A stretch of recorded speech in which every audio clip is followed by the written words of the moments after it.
L'amitié est un grand cadeau de Dieu. Rappelons-nous les paroles de Jésus à ses disciples. Je ne vous appelle plus serviteur, mais ami. L'amitié n'est pas une relation fugace et passagère, mais un solide rapport d'affection qui nous fait nous sentir unis. Ce que Jésus désire avant tout, c'est notre amitié.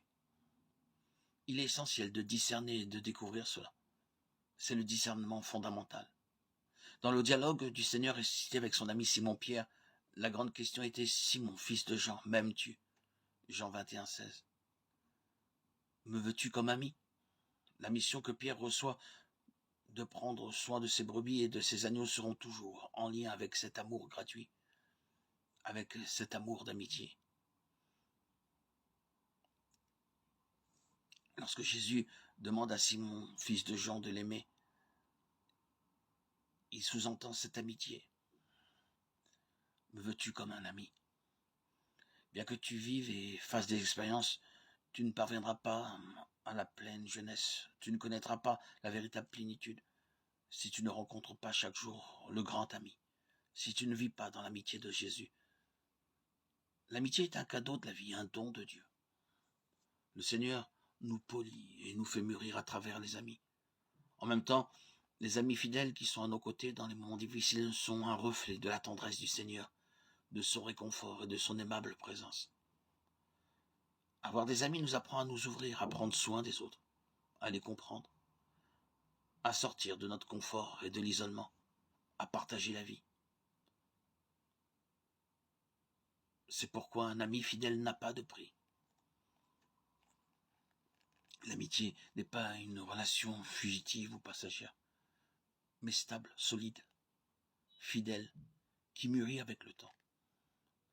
Elle est une relation d'affection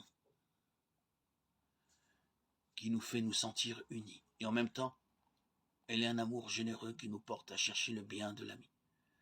Même si les amis peuvent être très différents entre eux, il y a toujours des choses en commun qui les portent à se sentir proches. Et il y a une intimité qui se partage avec sincérité et confiance.